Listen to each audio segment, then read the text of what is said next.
So it's a pleasure to be with you, Joanna Reynolds, Associate Director of the Mars Centre for Impact Investing, sort of the epicenter of the social finance world in Canada. Thank you for chatting with me this morning. Thank you. I wanted to, just because a lot of people who are watching may not know, ask you to tell me a little bit about Mars and then the centre specifically. Great. So Mars is a really special place that incubates and grows businesses in the areas of health sciences, clean tech, information communications technologies, all startup businesses, and they match them with advisors and help them build their business and get introduced to investors and part of the whole ecosystem.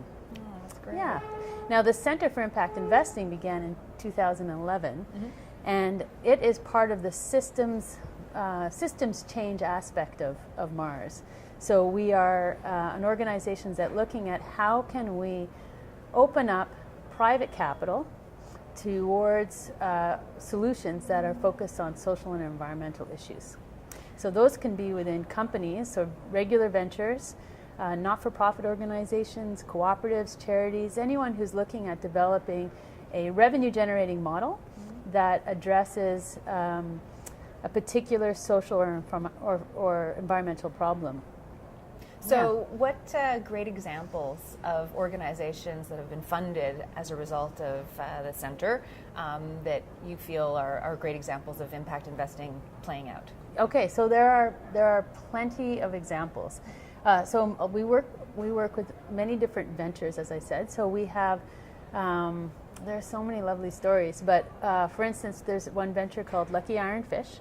And they're based here in Ontario, and they've created an iron fish that they use in Cambodia to support iron deficiencies. So it's a $5 fish that can be kept in boiling water, and it just produces iron that can be a source for a family that would normally have to take iron pills.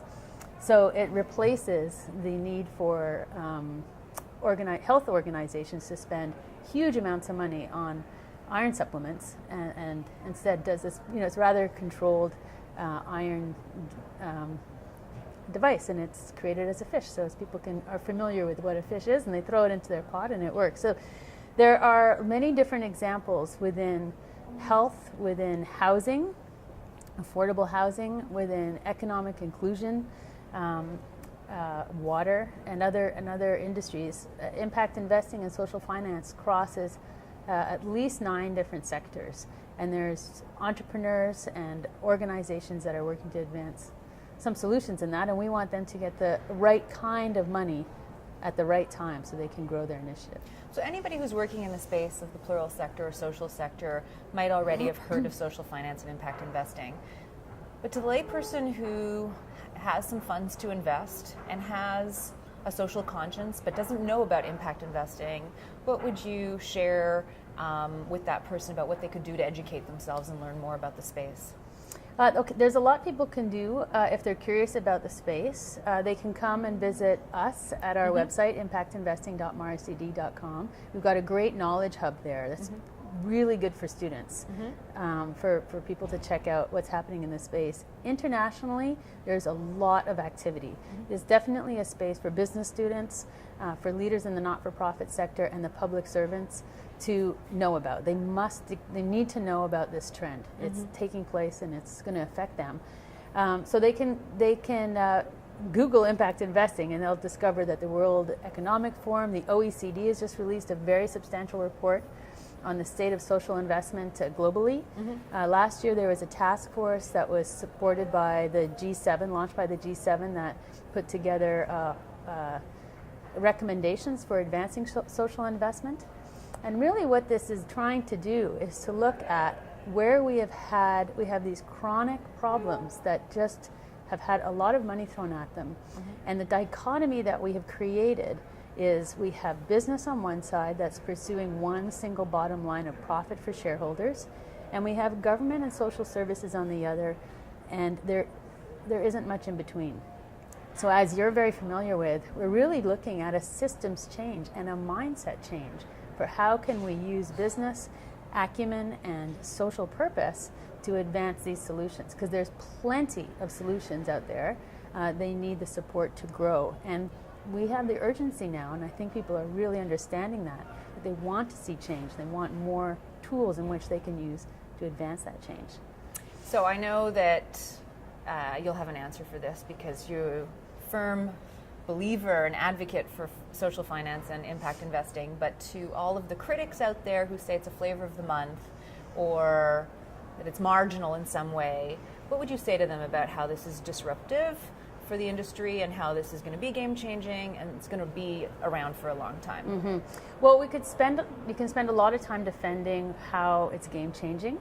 I like to look at this taking place across a spectrum. Mm-hmm. There is room for traditional financiers, from banks to investment firms, to invest in smart businesses that are creating innovative solutions. So, for instance, are you going to invest in a company that takes 10,000 gallons of water to make jeans, or are you going to invest in a company that's producing jeans with 1 gallon of water? One form of business is going to run out, and the other form of business is going to evolve. And smart investors go with those that are going to be evolving into new territory and opening up new markets. So on a business case, it makes sense. However, this exists across an entire spectrum. It's about opening capital, access to capital in an affordable way for many. So for you and I, there are, loan funds and even peer lending, that many examples of that as well. So we need to understand that money does not need to reside in just one system. It actually can exist in all of our lives in a different way, and we can have more agency over how we use money to advance things that matter to us. Mm-hmm. Yes. So you're involved in education to a large extent with your work. So what do you think are the most important messages for people to hear? Mm-hmm. And are you, what way are you finding education picking up steam? Okay, so whatever brings you to this area of focus. If you're coming from the finance sector or a business lens, or from a not-for-profit lens, there is quite a need for talent to open up and change this system. Right now, it's very shallow. It's taking place across Canada in every asset class and in every region, but the activity is shallow, as well as there's limited room for investors, different types of investors. So we need to get to scale. If this is going to grow, it needs to get to scale, and to get to scale, it needs to be easy and efficient to do, and that is not yet in place. So we do not have wealth advisors selling impact investing products. We don't have access to the financial systems that will allow this to grow. So on one side, there's a huge opportunity. If you see this as an opportunity, then you'll work to make it happen, and you'll be able to take advantage of that as a first mover. For the not-for-profit sector, there's acumen that's required, business acumen perhaps, and just being able to absorb how we can put together a strategy for social finance and look at our stakeholders who are engaged in our work in a different way.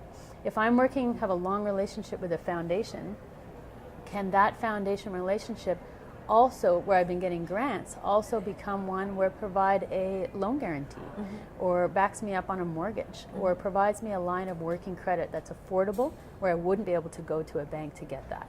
So let's look at who is engaged with us already and how we can use those resources. Even folks like you and I who care about something in our community, we can join a cooperative like Caisse de Social Économie, and they've got funds that are directly available for any of their members, or a community bond, or cooperative share. Those are ones that are starting to emerge. They're getting traction. People are getting engaged. So there is some market availability for individuals like you and I. It's very limited right now. So that needs to grow and change. So we have to grow the pipeline of social enterprises that are worthy of impact investments. Right. So is that the chicken-egg syndrome, where investors who might be curious or interested say there's not enough precedent that exists to prove to me that my investments are going to provide return on the triple bottom line?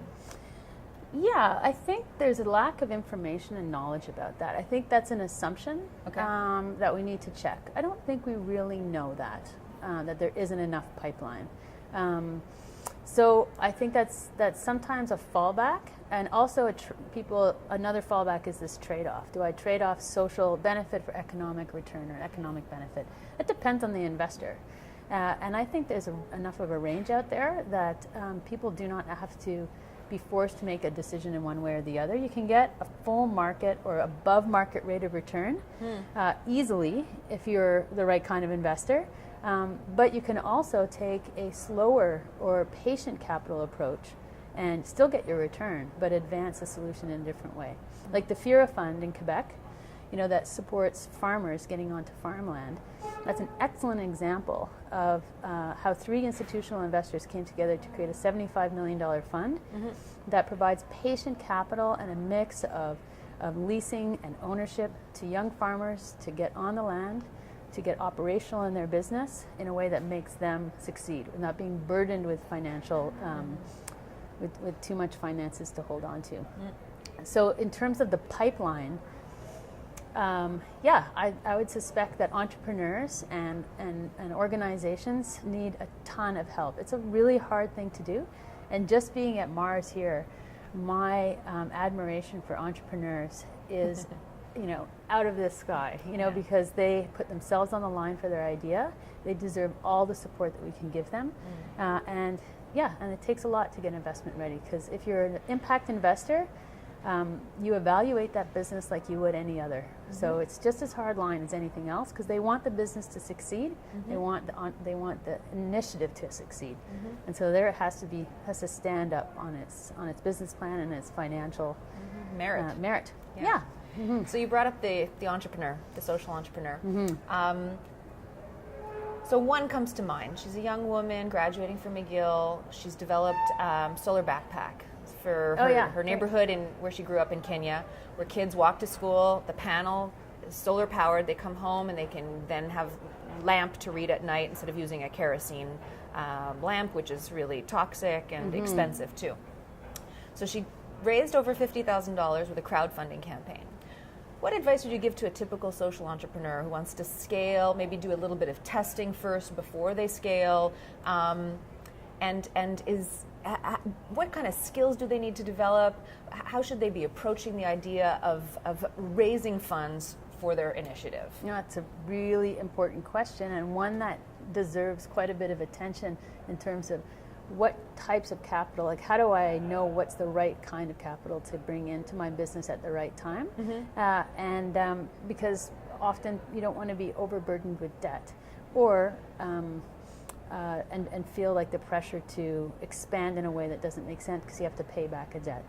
So I get a good mentor. Get a good mentor, because that I think is really important. Talk to people about it, and don't feel pressured to move too quickly. So our whole model here in terms of supporting entrepreneurs is about that, is about mentorship and connecting people with the right kinds of advisors and different kinds of advisors. So they have the support system. You need the support system to help you evaluate that opportunity at different times in your growth. But being aware of that is really key, because when you're feeling the crunch, you want to get to that money, and you want to get it in. So learn from others' mistakes, and know what that money, what it actually means, perhaps. So I'm going to just shift the conversation slightly as we kind of end our conversation, and I so appreciate you taking the time. We're kindred spirits. I know we're even wearing the same kind of outfit by sheer coincidence. What calls you to this space? And on tough days, what do you remind yourself about? And what are the aspirations in terms of your contribution? So a little bit about your own personal... Yeah, I'd be happy to share that. There are two things that called me to this space. One is access. My background is with the community not-for-profit sector, and I spent a lot of time working with people who did not have access to the economy. I never met anyone, no matter how down and out or how many barriers someone has faced, that did not want a job, did not want to start a business or get engaged and belong. And so finding ways to improve everyone's opportunity to be part of the economy, which many of us take advantage, but is actually a barrier to many, it was one motivation. The other motivation was my affinity with the not-for-profit sector. I felt the not-for-profit sector being strangled, completely strangled by its lack of ability, its lack of, I guess, what was available to them in terms of the tools of finance. And it felt to me that this had to change. So part of my desire to see systems change, my curiosity, and I just want to work towards something that opens up possibilities. So that was my personal driver for this. Now coming in, I see individuals within institutions like banks, governments, organizations that appear to be, institutionally very rigid. I see individuals within all of those who are working very hard to create change, and that is very hopeful. So you're right. A lot over the years, I've been shown the door, said that's a really stupid idea. This isn't going to go anywhere. Don't do it. No, and it's probably because of a bit maybe naive, and I am not from those institutions, that I somehow think that if I keep talking to the right people, we can bring the talent together to eventually make some change. But it has to be easy for people to do, has to be efficient and work within other systems.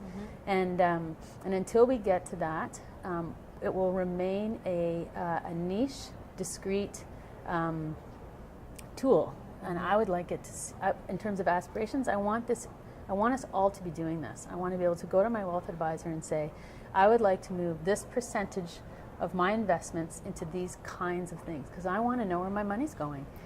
And I think many of us do, but we have to be vocal about it, and we have to know where our money is, even if we just have a little bit of it.